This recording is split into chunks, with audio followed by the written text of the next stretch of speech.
Hello everyone, আসসালামু আলাইকুম। আপনারা সবাই কেমন আছেন? আলহামদুলিল্লাহ, আল্লাহর রহমতে আমি ভালো আছি।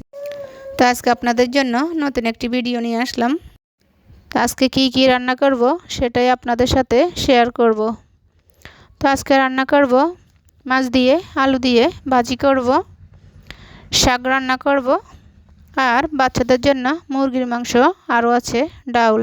তো চলে যাচ্ছি রান্নায়। প্রথমে মাছগুলো হালকা ভেজে নিলাম, মুরগির মাংসগুলো ভেজে নেব।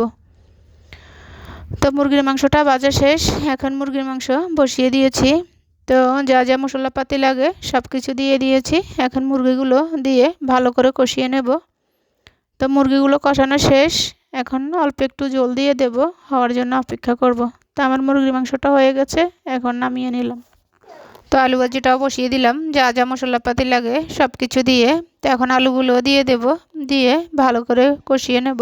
তো আলুগুলো কষানো শেষ, এখন অল্প একটু পানি দিয়ে দেব, সাথে মাছগুলো দিয়ে দেব, হওয়ার জন্য অপেক্ষা করব। তো আমার আলুটা হয়ে গেছে, এখন নামিয়ে নিলাম। তো অন্যদিক দিয়ে আমার শাকগুলো হয়ে গেছে, এখন ডালটা বসিয়ে দিলাম। তো আমার ডালটা হয়ে গেছে, এদিক দিয়ে বাগারটা দিয়ে দিলাম, এখন ধনিয়া পাতা দিয়ে নামিয়ে নিলাম। তো সবাই ভালো থাকবেন, সুস্থ থাকবেন, নতুন ভিডিওর জন্য অপেক্ষা করবেন। আল্লাহ হাফেজ।